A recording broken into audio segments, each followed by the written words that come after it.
दोस्तों, आपने कभी सोचा है कि आप कोई भी प्रॉब्लम हो आप तुरंत गूगल पर बोलते हैं और गूगल आपको तुरंत जवाब दे देता है। ये कैसे पॉसिबल हो पाता है? आपने देखा होगा एलेक्सा हिंदी गाने सुना और एलेक्सा हिंदी गाने सुनाने शुरू कर देती है। ये कैसे पॉसिबल हो पाता है? तो इसके पीछे एआई है, यानी आर्टिफिशियल इंटेलिजेंस। आपने बहुत सुना होगा एआई विथ कैमरा। आपके फ़ोन के कैमरे में आजकल एआई विथ कैमरा दिया हुआ रहता है। AI with this, AI with that, AI with वो, एआई विथ ये। लेकिन ये एआई है क्या? इसका कोई आइडिया नहीं। तो चलिए आज मैं आपको एआई यानी कि आर्टिफिशियल इंटेलिजेंस के बारे में सब कुछ बताता हूँ। ये एआई क्या है, इसके क्या फ़ायदे हैं, इसके क्या नुकसान हैं, इसका यूज क्या है, इसका यूज कहाँ पर किया जा रहा है, सब कुछ। सो हे गाइस, मैं हूं कौशिक, आप देख रहे हैं computer minutes. Welcome back to my channel.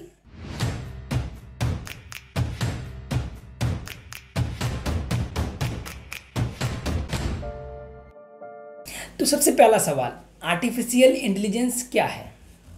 तो आर्टिफिशियल इंटेलिजेंस, जिसे शॉर्ट में एआई भी कहते हैं, और जैसा कि नाम से पता चलता है, एक आर्टिफिशियल दिमाग जो आपकी तरह, मेरी तरह, हम सब की तरह सोचकर, समझकर और उससे सीख कर उस पर काम कर सके। जैसे कि हम लोग आम इंसान करते हैं, किसी भी चीज़ के बारे में सोचते हैं, देखते हैं, उसके बाद काम करते हैं। और ये आर्टिफिशियल इंटेलिजेंस घर से लेकर बाहर तक, बाहर से लेकर आपके ऑफिस तक, ऑफिस से लेकर सब जगह सारे काम कर सकता है एक स्मार्ट बंदे की तरह। इसका मतलब यह हुआ कि आर्टिफिशियल इंटेलिजेंस वह मशीन जो हम लोग के नेचुरल बिहेवियर, क्या खाते हैं, क्या पीते हैं, कहाँ रहते हैं, कैसे रहते हैं, उससे डेटा लेकर, उससे सीख कर उस पर एक इंटेलिजेंस तरीके से काम कर सकें।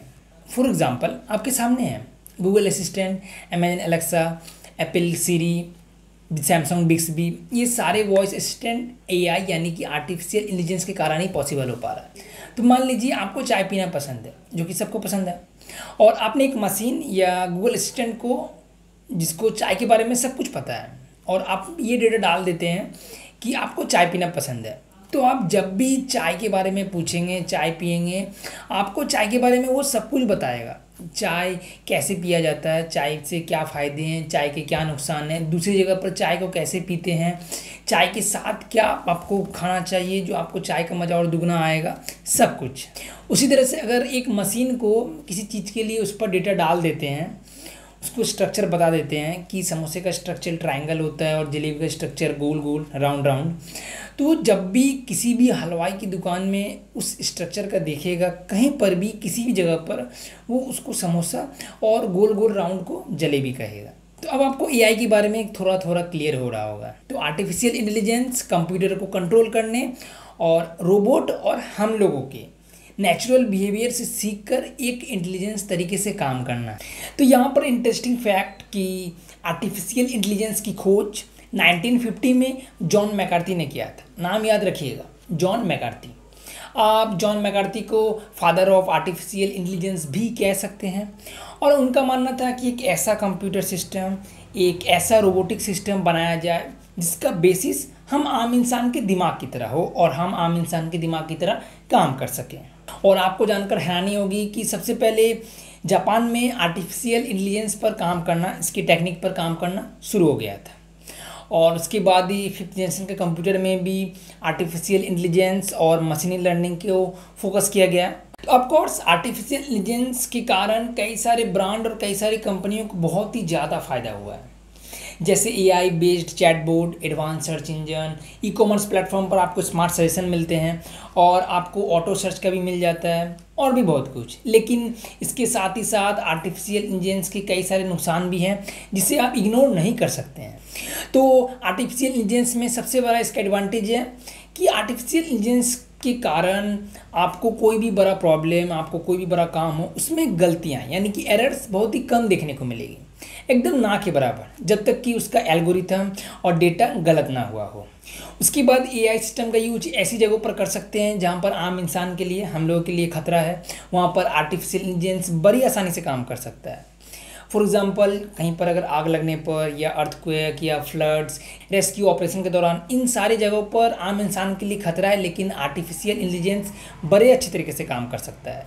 उसके बाद एआई का एक सबसे बड़ा फ़ायदा क्या है कि ये 24 घंटे, जैसा कि हम लोग सभी लोग जानते हैं कि कंप्यूटर थकता नहीं है, आप कंप्यूटर से 24 घंटे काम करा सकते हैं। तो अगर वैसा एआई बेस्ड रोबोट ये सिस्टम डेवलप किया गया तो 24 घंटे उससे काम कराया जा सकता है। और इसके कारण ही चैटबॉट्स, अगर आप किसी भी साइट्स या बड़े एक पॉपुलर साइट्स पर जाएंगे तो आपको राइट कॉर्नर पर या लेफ्ट कॉर्नर पर या कहीं पर भी चैटबॉट्स मिलेंगे जो हर टाइम 24 घंटे आपके प्रॉब्लम को सॉल्व करने के लिए अवेलेबल है।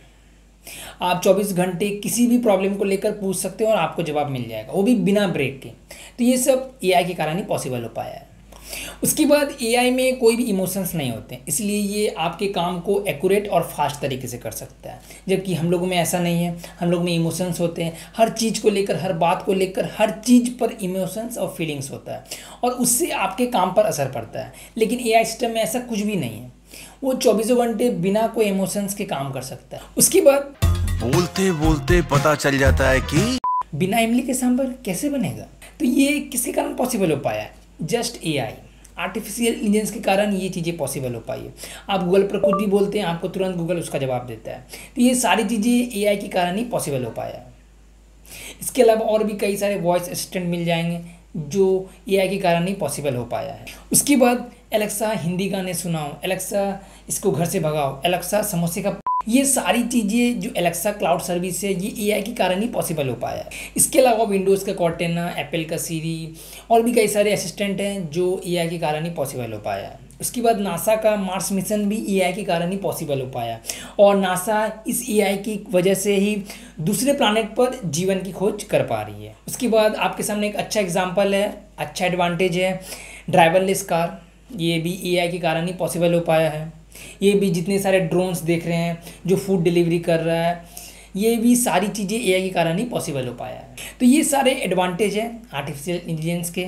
और अब बात करते हैं इसके डिसएडवांटेज के बारे में। तो एआई का सबसे पहला डिसएडवांटेज है कि एआई सिस्टम महंगा है। आप देखेंगे कि कई सारे गैजेट्स, कई सारे इलेक्ट्रॉनिक डिवाइस जिसमें आपको एआई, आर्टिफिशियल इंटेलिजेंस दिया जा रहा है उसके साथ, तो उसका प्राइस बिना एआई वाले डिवाइस और गैजेट्स के कंपेयर में महंगा मिलेगा।